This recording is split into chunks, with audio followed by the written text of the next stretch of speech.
Ice and Chitin by Pletius Spatak. The tale dates to the year 855 of the Second Era, after General Talos had taken the name Tiber Septim and begun his conquest of Tamriel. One of his commanding officers, Beatia of Iliolos, had been surprised in an ambush while returning from a meeting with the Emperor. She and her personal guard of 5 soldiers barely escaped and were separated from their army. Who attacked them? Surprised by an ambush, okay. They fled across the desolate, sleet-painted rocky cliffs by foot.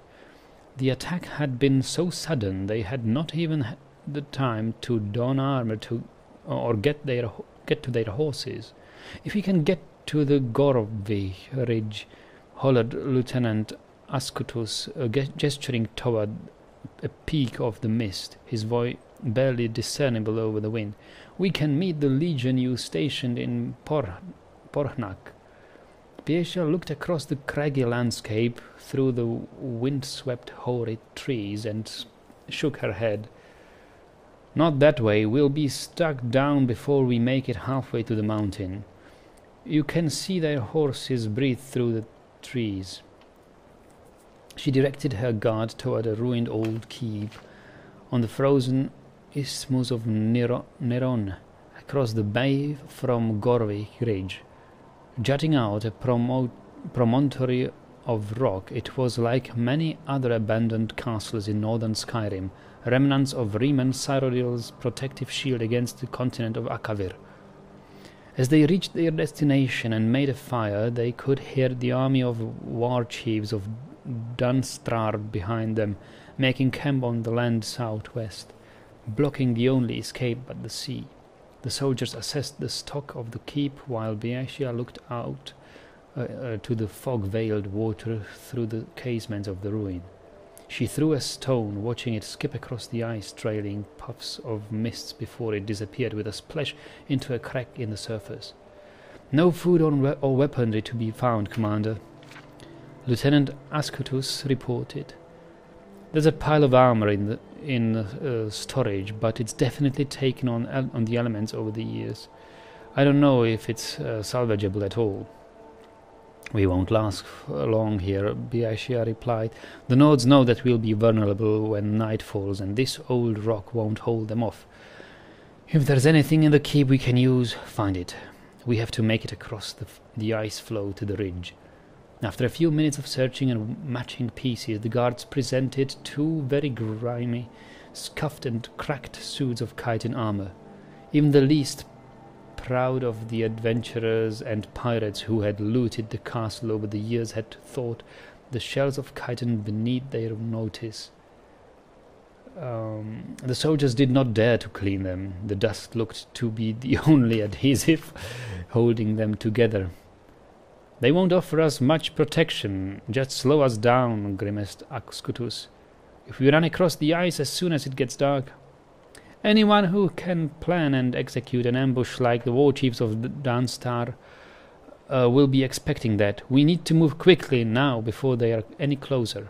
Beatia drew a map of the bay in the dust, and then a semicircular path across the water, an arc stretching from the castle to the Gorvik Ridge. The men should go the long way across the bay, like so. The ice is thick there, a ways from the shoreline, and there are a lot of rocks for cover. You're not staying behind to hold the castle? Of course not. Beatia shook her head and drew a straight line from the castle to the closest shore across the bay. I'll take one of the chitin suits and try to cross the water here. If you don't see or hear me when you've made it to land, don't wait. Just get to Porhnak. Lieutenant Ascutus tried to dissuade his commander, but he knew that she would never order one of her men to perform the suicidal act of diversion. That all would die before they reached Gorvik Ridge if the warlord's army was not distracted. He could find only one way to honor his duty to protect his commanding officer. It was not easy convincing Commander Beatia that he should accompany her, but at least she relented. The sun hung low, but still cast a diffused glow, illuminating the snow with a ghostly light when the 5 men and 1 woman slipped through the boulders beneath the castle to the water's frozen edge. Beatia and Ascottus moved carefully and precisely, painfully aware of each dull crunch of chitin against stone. At their commander's signal, the 4 unarmed men dashed towards the north across the ice. When her men had reached the first fragment of cover, a spiral of stone jutting a few yards from the base of the promontory, Beatia turned to listen to the sound of the army above. Nothing but silence. They were still unseen. Ascottus nodded, his eyes through the helm showing no fear. The commander and her lieutenant stepped onto the ice and began to run. When Beatia had surveyed the bay from the castle ramparts, the crossing closest to the shore had seemed like a vast, featureless plain of white. Now that she was down to the ice, it was even more flat and stark.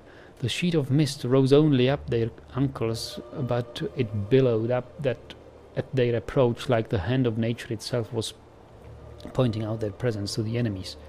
They were utterly exposed. It came almost as a relief when Beatia had one of the war chief's scout whistle a signal to his masters. They didn't have to turn around to see if the army was coming. The sound of galloping hooves and the crash of trees giving way was very clear over the whistling wind. Beatia wished she could risk a glance to the north to see if her men were hidden from view, but she didn't dare. She could hear Ascottus running to her right, keeping pace, breathing hard. He was used to wearing heavier armor, but the chitin joints were so brittle and tight from years of disuse, it was all he could do to bend them. The rocky shore to the ridge still looked at eternity away when Beatia felt and heard the first volley of arrows. Most struck the ice at their feet with sharp cracking sounds, but few nearly found home, ricocheting off their backs. She silently offered a prayer of thanks to whatever anonymous shellsmith, now long dead, had crafted the armor. They continued to run as the first rain of arrows was quickly followed by a second and a third. "Thanks, Tendar," Ascottus gasped. "If there was only leather in the keep, we'd be pierced through and through. Now if it only weren't so rigid." Beatia felt her own armor joints began to set, her knees and hips finding more and more resistance with every step. There could be no denying it. They were drawing closer towards the shore, but they were running much more slowly.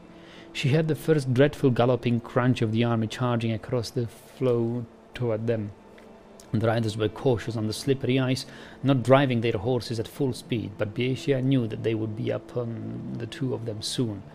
The old chitin armor could withstand the bite of a few arrows, but not a lance driven with the force of a galloping horse.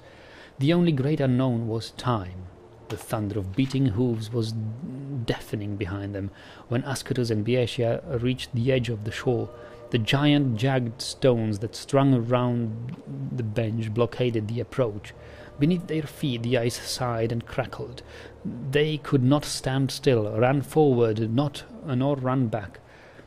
Straining against the tired metal in the armor joints, they took 2 bounds forward and flew at the boulders. The first landing on the ice sounded like an explosive crack. When they rose for the final jump, it was on a wave of water, so it felt like fire through the thin armor. Ascottus's right hand found purchase in a deep fissure. Beatia gripped with both hands, but her boulder was slick with frost. Faces pressed to the stone, they could not turn to face the army behind them. But they heard the ice splintering and the soldiers cry out in terror. For just an instant there was no sound but the whining of the wind and the purring lap of the water. A moment later there were footsteps on the cliff above. The 4 guardsmen had crossed the bay. There were 2 to pull Beatia up from the face of the boulder, and another 2 for Ascottus. They strained and swore at the weight But finally they had their commander and her lieutenant safely on the edge of Gorvik Ridge. By Mara, that's heavy for light armor. Yes, smiled Bianchia, wearily looking back over the empty, broken ice floe, the cracks radiating from the parallel paths she and Ascutus had run. But sometimes that's good. Yeah, armors can say sometimes.